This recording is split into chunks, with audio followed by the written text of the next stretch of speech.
Hi, my name is Noel Davis with World Composting, and today we're going to do an update on our ENC busboy bin. So I have my European Nightcrawlers, or ENCs, in a busboy bin. They've been going now for quite a while. It looks like the system has been doing pretty good, but it has been close to a month. It's been 29 days since our last update. I was hoping to get to it a little bit sooner, but vacation and camps came in the way, and here we are today. So with that, we're going to take a look at this system. We're going to see how it's doing. I'm sure it needs food. It will probably add some paper bedding, and we might also add maybe some diatomaceous earth depending on how the castings look. If they're starting to clump together at all, we'll add some that's an anti-caking agent. If not, should be fine to continue going from there with just the bedding and the food. So with that, let's take a look and see how these worms are doing. I know that this system has been my cocoon bin, it feels like, for these European Nightcrawlers. There's been tons and tons of cocoons. I'm hoping we'll see the same thing this time.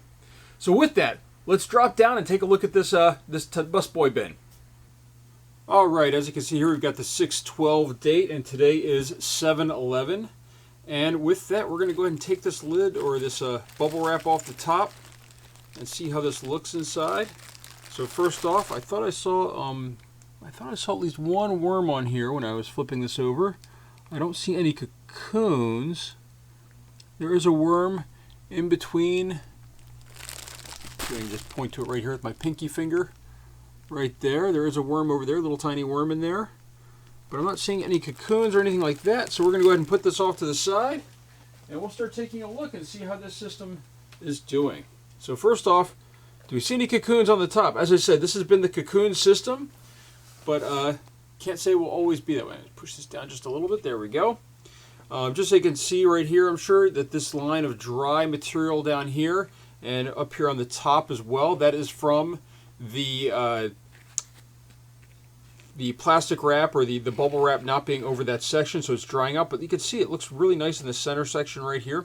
Our last feeding was on this side, so let's go to the other side first and start and just take a look and see how this system is doing. So I'm going to go ahead and dig down in here. We'll see we've got paper, we've got European Nightcrawlers. They look nice and healthy. You can see in here though, they're all scattered through this bedding material. It's a good sign that they're already seeing some worms on the other side. The material here looks phenomenal, by the way. Nice and flaky. Lots of cardboard in it because of the fact that we added a lot. We've been adding more and more cardboard. But we did start this with a cocoa coir. So as you can see though, these are my Europeans though. They look really good. Looks like there's still some coffee grounds in this section that they're working at. But that's okay. Let's just dig right here. Look at this. Not seeing any cocoons this time. I mean, usually this material is so dark, it's very easy to see these really yellowish color cocoons, but not seeing too many. I wonder if it's a lack of food in here maybe at this point, so they're slowing down on their on how quickly they are breeding. Now, there's a white worm on top of this one. I don't think that's a pot worm though. I don't know if that'll focus there. I don't know what type of worm that is, but it looks like there's a white worm on top of it. But that's pretty big for a pot worm. This guy's trying to get away out of the light. I'll put him back down, but I don't know what that is. Hopefully it's not a parasitic worm of anything, but looked a little bit, it wasn't pink enough to be a worm, so it's got to be a pot worm of some sort, but it's just weird to see just one like that. All right. Still more worms over here. Again, material looks really good, flakes right apart. I don't think we're going to need any diatomaceous earth in this system. Oh, wait, hold on. Nope, that's not. I thought I saw a cocoon in there, but nope. You can just see that the material looks really, really nice. Worms look healthy. They're all through the system here. They're spread out.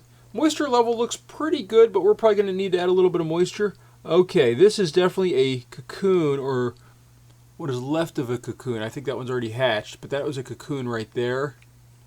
So there we go, our first cocoon that we found. But material just looks really, really good. These European Nightcrawlers are doing a great job in here. And, I mean, it looks like all the food, or the majority of food is gone. I mean, like here's a banana peel top, but that's not a big deal. Those take a while. But now this is going to be the question is over here. Is there still food left? They've been sitting here for almost a month with this food.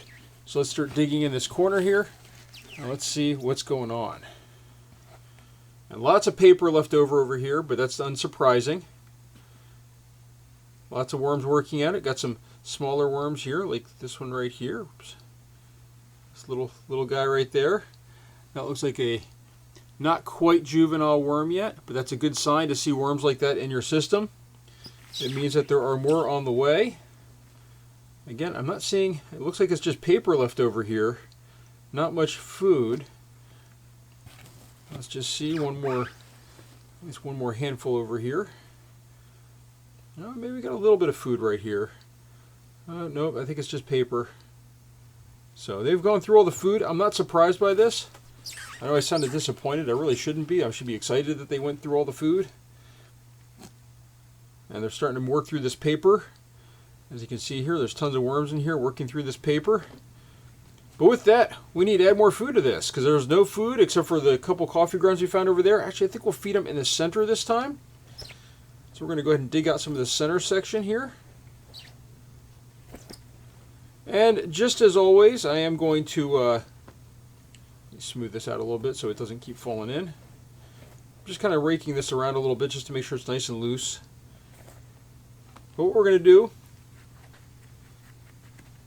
is we're going to go ahead, just trying to clear off my glove a little bit. Oh, let's get you out of there. That was a big one. Get you out of there too. There we go. We're going to go ahead and add some paper here.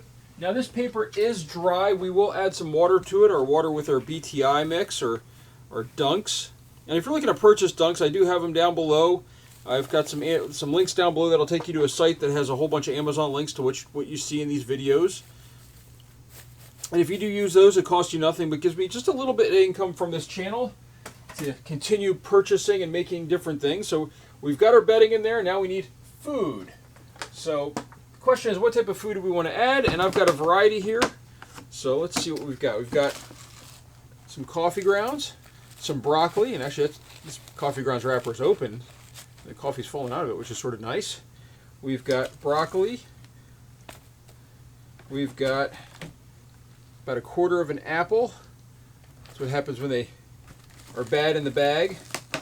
We buy bags of apples normally, and sometimes you get some rotten ones in there. Or I should say, more frequently it feels like we've been getting rotten ones. Okay, we're going to throw some banana peels in there. Apple core. And I think that might be enough. Hold on, let me actually see this other side here. Okay, we've got some celery. There we go, something a little different. I like having a variety in their diet. They shouldn't just be eating the same stuff all the time. You know, this is a different food source from them than they'd probably eat in the wild, which would be leaf litter and animal waste. So there we go. We've got a good feeding right here. Now what I'm going to do is I'm going to put on a mask. I've got a mask that I'm going to put on here to sprinkle some crushed egg and crab shell. And I've been trying to get better about wearing this mask. I know a lot of times I don't, but I've been trying to get better about it because I really don't want to mess up my lungs, and sometimes I notice this is going to the air a little bit more than I thought. So there we go. And now we're going to put some cardboard over top of this to again protect the worms. That way it's just not cold when we go to throw stuff back on top. And these guys really do like cardboard, so it's perfectly fine. And then when we do the sorting, we'll change things up to make sure we can do it right. So there we go. Now, last thing we need, this is all dry, we're going to need some water in here. And I've got my water with the BTI mix. So for those that are curious, this is what I add. If that'll come in, there we go. That's what I add to my water, and I just have a bucket of water sitting to the side here that I have that sitting in. And it soaks that up, and then we can dump it right in here just like this. And that should be enough. And that prevents the fruit flies and some of the fungus gnats and things like that from taking over. So there we go. We're going to go ahead and cover this back up. Let me push it down just a little bit there.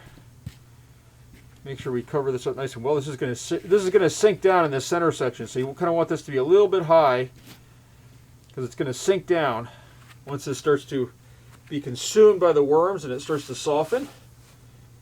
Next part of this is the last piece here, or second to last piece. We're going to put on our label. We've got that right there, We're going to peel off this other label. We don't need that anymore. And I'm sure you guys have noticed, I do this very simply. I just track the last one. I'm not keeping a spreadsheet. I'm not keeping, massive records on all my systems. Some of them I do, but normally I don't do that. Now we're going to go ahead and cover this up. This is going to keep this moisture in here. We'll have that air gap on the side, but we should be good to go. So with that, thank you for watching, and please let me know if you have any questions or comments. So far, this system is doing really, really well, and I'm really glad to see these ENCs. You can see the label here on the top. These ENCs are doing so well in this system. I was really worried about them being outside of the urban worm bag if they would try to escape, but they're doing really good in these busboy bins. So might have to expand this, but we'll see and go from there. So thank you for watching.